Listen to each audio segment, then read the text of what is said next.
تو یہ تو ہو گئی نا آپ کی اپنی ذاتی نظافت۔ قبرستان حاضری دیں۔ حضور علیہ الصلوۃ والسلام کا فرمان ہے کہ جو بندہ مشکات شریف کے اندر موجود ہے کہ جو بندہ جمعے والے دن اپنے والدین کی قبر کی زیارت کرتا ہے، اللہ تعالیٰ اس کو ابرار کے اندر لکھ دیتا ہے۔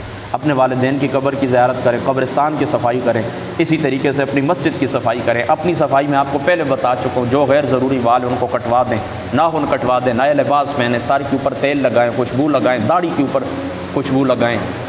اسی باقی جتنی بھی زینت کی چیزیں ہوتی ہیں، کریم ہوتی ہے، اسی طریقے سے باڈی اسپرے ہوتا ہے وغیرہ وغیرہ، جتنی بھی اشیاء ہیں آج کل کے زمانے میں جو ہم استعمال کرتے ہیں، کسی شخص کو ملنے کے لیے جاتے ہیں، یہ سارا اہتمام کرتے ہیں، یہ اہتمام جمعے والے دن کریں۔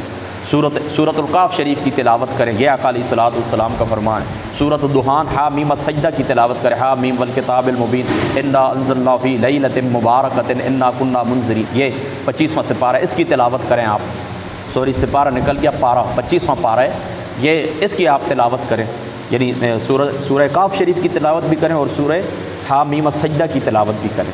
یہ خود آقا علیہ الصلوۃ والسلام نے بیکی کے اندر یہ روایت موجود، حضور علیہ الصلوۃ والسلام نے اس کو حکم دیا ہے، اور یہ نور ہے، ایک جمعہ سے دوسرے جمعۃ المبارک تک نور ہے۔ اس طریقے سے جمعے کا آپ اہتمام کریں۔ پھر مسجد کے اندر آپ جائیں، وہاں پر کسی کی گردنیں نہ پھلانگیں، جہاں پر جگہ ملتی ہے بیٹھ جائیں، اول وقت کے اندر جائیں، اول وقت کے اندر جائیں۔ وہ جو حدیث پاک کے اندر آتا ہے نا کہ اول وقت کے اندر جو جاتا ہے اس کو اونٹ قربانی کا ثواب ملتا ہے، پھر گائے کا، پھر نیچے بکرے کا۔ تو اول وقت کے اندر جائیں، جا کر نماز ادا کریں، امام کا خطبہ خاموشی کے ساتھ سنیں، پھر جمعے کی نماز ادا کریں۔ جمعے کی نماز کے بعد آرام کے ساتھ بیٹھیں، علم کا مذاکرہ ہونا چاہیے، کچھ مطالعہ ہونا چاہیے۔ اسی طریقے سے پھر عصر کے بعد غروب ہونے تک پھر مراقبہ کریں، اللہ تعالیٰ کی ذات اقدس سے دعائیں کریں۔ اس طرح جمعۃ المبارک کا دن اچھے انداز میں خوبصورتی کے ساتھ آپ گزاریں۔ اور حضور علیہ الصلوۃ والسلام کا یہ فرمان میں پہلے آپ کو سنا چکا ہوں، یہ موجود ہے نبی پاک صلی اللہ تعالیٰ علیہ وآلہ وسلم کا فرمان، یہ حضور غوث پاک رضی اللہ تعالیٰ عنہ آپ نے نقل کی ہے غنیۃ الطالبین کے اندر، کہ جس بندے کا جمعۃ المبارک کا دن اچھا گزرتا ہے تو پھر اس بندے کا پورا ہفتہ اچھا گزرتا ہے، اور جس بندے کا رمضان المبارک کا مہینہ اچھا گزرتا ہے تو اس کا پورا سال اچھا گزرتا ہے۔ تو یہ بات ہے کہ یہاں پر مکمل ہو گئی نا جمعۃ المبارک کی۔ اب دوسری بات کی طرف میں آتا ہوں، اکثر لوگ میرے دوست احباب ہیں وہ اس متعلق پوچھتے رہتے ہیں کہ آپ کا مقصد کیا ہے، آپ ہم سے کیا چاہتے ہیں۔ اس کی میں وضاحت پہلے بھی دے چکا ہوں، آج پھر اسی جگہ کے اوپر بیٹھ کر تقریباً سال سوا سال پہلے میں نے وضاحت دی تھی، آپ کو میں پھر وضاحت دیتا ہوں۔ حضور نبی پاک صلی اللہ تعالیٰ علیہ وآلہ وسلم کی جو ذات مقدس ہے، ان کو اللہ تعالیٰ نے مبعوث کیا کس شان کے ساتھ؟ والذی ارسل رسولہ بالہدی ودین الحق لیظہرہ علی الدین کلہ۔ آقا علیہ الصلوۃ والسلام ارسل رسولہ بالہدی، روحانی انقلاب کے لیے، یعنی ہماری روحوں کے اندر انقلاب آ جائے، ہماری روحیں جو گناہوں کی آلودگیوں سے ملوث ہو چکی ہیں، تار تار ہو چکی ہیں، ٹوٹ چکی ہیں اور اپنا اصلی وطن بھول چکی ہیں، حضور علیہ السلام اس روحوں کی زندگی کے لیے تشریف لائے، یہ مشن ہے۔ آگے پھر اللہ تعالیٰ کیا فرماتا ہے؟ رسول بالہدی و دین الحق، اور دین حق سے کیا مراد ہے؟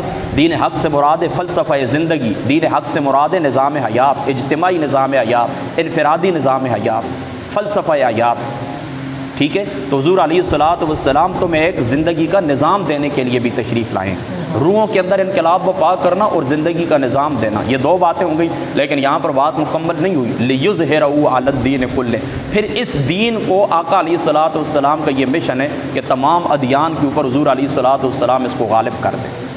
تو آج آپ بتائیں نا، ہمارا جو دین اسلام ہے کیا یہ تمام ادیان کے اوپر غالب ہے؟ یہ ہر مسلمان کا مشن ہے، اور یہ میں ہر مسلمان سے چاہتا ہوں کہ تم کھڑے ہو جاؤ حضور علیہ الصلوۃ والسلام کے دین کی خاطر، تم کھڑے ہو جاؤ حضور علیہ الصلوۃ والسلام کے دین اقدس کو تخت کے اوپر لانے کے لیے، تم کھڑے ہو جاؤ حضور علیہ الصلوۃ والسلام کے دین کو بحیثیت سیاسی نظام نافذ کرنے کے لیے، تم کھڑے ہو جاؤ حضور علیہ الصلوۃ والسلام کے دین کے قرآن کی حکومت قائم کرنے کے لیے۔ یہ میرا مشن ہے۔ اگر کسی مسجد کی بنیاد رکھی ہے، کسی مدرسے کی بنیاد رکھی ہے، کچھ لوگوں کو ساتھ ملا ہے، یا کسی کو کچھ گفتگو سنائیے، یا جہاں پر جاتا ہوں خطاب کے لیے، ایک ہی مقصد ہے، اور اس کے اندر اللہ تعالیٰ ہمیں کامیاب کریں گے۔ ہمیں پاکستانی عدالتوں کے اوپر یقین نہیں ہے، میں پہلے بھی آپ کو کہہ چکا ہوں، ہمیں عدالتوں کے اوپر یقین نہیں ہے، لیکن ہمارے پاس کوئی دوسرا آپشن بھی نہیں ہے، ہم مجبور ہیں۔ تو ہم اس نظام کی درستگی کے لیے کوشش کریں گے، اور ہم کوشش کریں گے کہ اللہ تعالیٰ کا یہ جو دین ہے یہ بحیثیت سیاسی نظام نافذ ہو جائے، یہ ہماری کوشش ہے، یہ ہمارا مشن ہے۔ تو ہماری جو سٹرگل آج تک ہوئی ہے قانونی دائرے کے اندر ہوئی ہے، الحمدللہ تعالیٰ آج تک میری پوری زندگی کا ریکارڈ ہے، کبھی بھی ایک سیکنڈ کے لیے بھی مجھے کہیں پر تھانے تحصیل کے اندر جانے کی ضرورت نہیں پڑی ہے۔ جو کچھ کام کیا ہے قانون کے دائرے کے اندر رہ کر کیا ہے، آگے بھی جتنے آپ لوگ ہیں میرے ساتھ، میں آپ کے ساتھ ہوں، ہم قانون کے دائرے کے اندر رہ کر ہی کام کریں گے۔ تمام نبیوں کا یہی مشن تھا کہ اس دین کو قائم بھی کریں۔ شرع لکم من الدین ما وصى به نوحا والذی اوحینا وما وصینا بہ ابراہیم و موسیٰ و عیسیٰ ان اقیموا الدین ولا تتفرقوا، یعنی کیا کریں، تمام انبیاء علیہ الصلوۃ، جو دین حضور علیہ الصلوۃ والسلام کا یہی دین تمام انبیاء علیہ الصلوۃ والسلام کا ہے۔ جو شریعت اللہ، دیکھیں نا، شریعتیں الگ الگ ہیں، دین ایک ہی ہے، اصول ایک ہی ہے، یہ بات یاد رکھیں۔ اس لیے حضور علیہ الصلوۃ والسلام نے فرمایا کہ ہم جو انبیاء ہیں نا، صحیح مسلم کی روایت ہے، یہ بنو علات یعنی علاتی بھائی وہ ہوتے ہیں نا کہ جو سانجے ہوتے ہیں باپ کی طرف سے، مائیں ان کی الگ الگ ہوتی ہیں، تو تمام انبیاء کی شریعتیں احکام مختلف ہیں۔ اس کی وجہ یہ ہے کہ یہ ایک زمان کا تقاضا ہوتا ہے، یعنی جو نبی جس زمانے کے اندر آتا ہے نا، اس زمانے کے حالات کے مطابق اللہ تعالیٰ ان کو شریعت عطا فرماتے ہیں، کس قسم کے لوگ ہیں، کیا چاہتے ہیں، تو ان حالات کو اس لیے شریعتیں الگ ہیں، اصول سب کا ہے کہ دین سب کا ہے کہ کیا، اللہ تعالیٰ کی توحید کا بیان، آخرت کا بیان، رسولوں کی رسالت کے اوپر ایمان رکھنا، اللہ تعالیٰ کی کتابوں کے اوپر ایمان رکھنا، دین سب کا ایک ہی ہے۔ تو سب کو اللہ تعالیٰ نے کیا فرمایا، وما وصینا بہ ابراہیم و موسیٰ و عیسیٰ ان اقیموا الدین، اس دین کو قائم کرنا۔